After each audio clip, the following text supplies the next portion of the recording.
Mary Cooper did not fail her family because she didn't love them. That would be too easy. The real tragedy of Mary Cooper is that she loved her family constantly, intensely, and sometimes even selflessly. But she loved them unevenly. She loved them through fear. She loved them through control. She loved them through religion, guilt, panic, and the desperate belief that if she did not personally hold the Cooper family together, everything would collapse.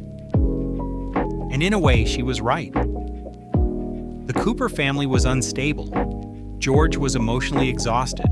Georgie was growing up too fast. Missy was constantly overlooked. Sheldon was brilliant, fragile, difficult, and demanding. This was not an easy household to manage. But that is exactly why Mary's failure matters. Because instead of becoming the mother each child needed, Mary became the mother Sheldon needed most. And over time, the entire family learned the same painful lesson. If Sheldon was uncomfortable, the house stopped. If Sheldon was in crisis, everyone had to adjust. But if Missy was lonely, Georgie was lost, or George was quietly breaking down, Mary often treated it like background noise. Mary Cooper did not destroy her family by being evil. She failed them by choosing one child's needs so often that everyone else learned to survive without her. From the beginning of young Sheldon, Mary's identity is built around protection. She sees Sheldon as gifted, vulnerable, and misunderstood by the world. And to be fair, Sheldon does need protection. He struggles socially, he is out of place in school, he is intellectually years ahead of his peers, but emotionally still very much a child. Teachers do not always know what to do with him. Other kids find him strange. Even his own family often gets exhausted by him. So Mary steps in. She fights for him at school. She worries about whether he is safe. She takes his fears seriously. She advocates for his education. When Sheldon is accepted into college at an absurdly young age, Mary is terrified because she sees all the ways the world could hurt him. Even when she is overbearing, the motivation is understandable. But the problem is not that Mary protects Sheldon. The problem is that Mary's protection of Sheldon becomes the organizing principle of the entire family. Everyone has to orbit him. George has to compromise around Sheldon. Missy has to tolerate Sheldon. Georgie has to live in Sheldon's shadow. Family decisions are constantly filtered through what Sheldon needs, what Sheldon can handle, and what might upset Sheldon. And because Sheldon is loud in his needs, specific in his complaints, and impossible to ignore, Mary gives him the kind of attention the other Cooper children rarely receive. Missy is the clearest victim of this. Missy Cooper is not unintelligent. She is not unimportant. She is not simply the normal one. In many ways, Missy is one of the most emotionally perceptive people in the family. She understands people better than Sheldon ever could. She picks up on tension. She sees when adults are lying to themselves. She knows when something is wrong in the house, even when no one says it out loud. But because Missy does not create the same constant emergencies as Sheldon, she becomes invisible.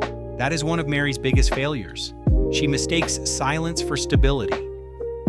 Missy often acts like she is fine because in that family, being fine is the only way to get through the day. Sheldon's needs are treated as urgent. Missy's needs are treated as optional. When Sheldon has a problem, Mary becomes a warrior. When Missy has a problem, Mary too often becomes reactive only after the damage is already visible. This is why Missy's resentment feels so earned. She is not just jealous of Sheldon because he is smart. She is hurt because the family has trained her to understand that Sheldon's discomfort matters more than her loneliness. Sheldon gets explanations. Sheldon gets patience. Sheldon gets special treatment. Missy gets told to behave, adjust, forgive, or understand. And the saddest part is that Missy does understand. She understands too much. She understands that Sheldon is different. She understands that Mary worries about him. She understands that her mother is under pressure. But a child understanding why they are neglected does not make the neglect disappear. It just makes them feel guilty for being hurt by it. That is the glass child dynamic at the center of Missy's story. She is visible enough to be corrected, but not visible enough to be prioritized. And Mary never fully understands how much damage that causes. Then there is Georgie. Georgie is another example of Mary failing to see the child in front of her.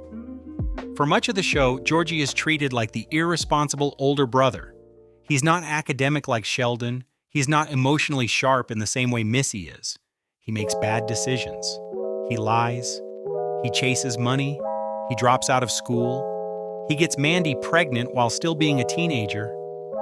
It is easy to look at Georgie and see failure, and Mary often does. But Georgie's story is more complicated than that. He is a kid who realizes early that he is not going to win in the same arena as Sheldon. He's not going to be celebrated for grades, science, or genius. So he looks for value somewhere else. Work, money, independence, charm, hustle. He tries to become useful because being impressive in the Cooper household is almost impossible when your brother is Sheldon.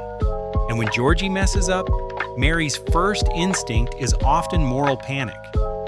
Especially with Mandy's pregnancy, Mary is forced to confront a situation that clashes directly with her religious values and her image of what her family is supposed to be. And yes, she eventually shows love. She does help, she does care. But before compassion fully arrives, there is shame, there is judgment, there is embarrassment, there is the fear of what the church community will think. That matters. Because Georgie did not need a perfect mother. He needed a mother who could see past the scandal and recognize that he was still a scared teenage boy whose life had changed forever. He needed guidance, not just disappointment. He needed someone to help him become a man without making him feel like he had already failed beyond repair. And ironically, Georgie becomes one of the most responsible people in the Cooper family. He steps up, he works, he provides, he tries to do right by Mandy and their baby. He becomes, in many ways, more mature than the adults around him. But that maturity does not come because Mary understood him perfectly. It comes because Georgie had to grow up whether the family was ready for it or not. Mary's failure with Georgie is that she underestimated him until life forced everyone to take him seriously. And then there is George. This is where the argument becomes more complicated, because George is not innocent. He has flaws. He drinks too much. He can be emotionally distant. He is not always the husband Mary wants him to be. He sometimes avoids conflict instead of addressing it. Their marriage has real problems, and Mary is not wrong to feel lonely in it. But Mary's treatment of George is still a major part of how she fails the family. Because Mary often positions herself as the moral center of the household, George becomes the disappointment by default. She is the responsible one, the faithful one, the one trying to keep everyone together, and George becomes the man who falls short. But young Sheldon repeatedly shows that George is more than that. He works hard. He loves his kids. He shows up in quiet ways. He may not always understand Sheldon, but he tries more than people give him credit for. He connects with Missy in ways Mary sometimes does not. He understands Georgie's practical nature. He provides stability, even when no one seems especially grateful for it. George is not a perfect father or husband, but he is not the cartoon failure Mary sometimes treats him as. And the more Mary leans into the idea that she alone is holding the family together, the more isolated George becomes inside his own home. Their marriage turns into a long, slow accumulation of small resentments. Mary wants George to be more emotionally present and spiritually aligned. George wants Mary to respect him and stop treating him like another problem to manage. Neither of them fully gives the other what they need. But Mary's flaw is that she rarely sees how controlling she can be. She often frames control as care. She frames judgment as morality. She frames fear as wisdom. And because her faith is so central to her identity, she sometimes uses it as a shield against accountability. Mary's religion is not simply a negative thing. It gives her strength, it gives her community, it gives her a moral framework when her life feels chaotic. After all, Mary is dealing with problems that would overwhelm almost anyone. Money stress, marriage tension, a genius child, a rebellious daughter, a teenage son becoming a father, and the constant feeling that her family is one mistake away from falling apart.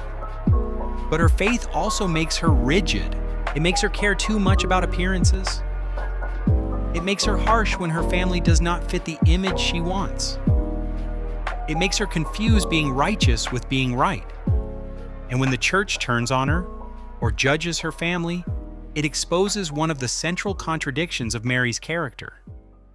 She has spent so much time trying to live by the rules of that world, only to discover that the people enforcing those rules are not nearly as compassionate as she wants to believe. That should make Mary more understanding. Sometimes it does, but not enough. Because Mary's deeper problem is not just religion, it is fear.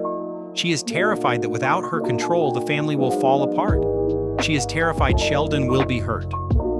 Terrified Missy will rebel. Terrified Georgie will ruin his life. Terrified George will drift further away. Terrified that the world will judge them. Terrified that she is failing as a mother, and because she is so afraid of failing, she becomes unable to see the ways she already is failing. That is what makes Mary Cooper such a strong character. She is not a villain. She is more realistic than that. She is a mother who loves deeply but unevenly. She is a woman carrying too much, judging too quickly, and controlling too often. She is trying to save her family, but the method she uses often pushes them further apart. She gives Sheldon protection, but not always boundaries. She gives Missy rules, but not enough attention. She gives Georgie judgment, but not enough belief. She gives George criticism, but not enough appreciation. And by the time she realizes how much pain exists inside her own home, much of it has already been absorbed by the people who stopped expecting her to notice. The tragedy of Mary Cooper is that she probably could list every sacrifice she made for her family. But she could not always see what those sacrifices cost them. Sheldon grows up with the confidence that his needs are exceptional. Missy grows up knowing she has to fight to be seen. Georgie grows up faster than he should. George spends years feeling like a guest in the family he helped build. And Mary, convinced she is the glue holding everyone together, never fully accepts that sometimes glue can harden into something suffocating. So yes, Mary Cooper loved her family. But love alone is not enough. Love without balance becomes favoritism. Love without humility becomes control. Love without listening becomes neglect. And love filtered through fear can hurt the very people it is trying to protect.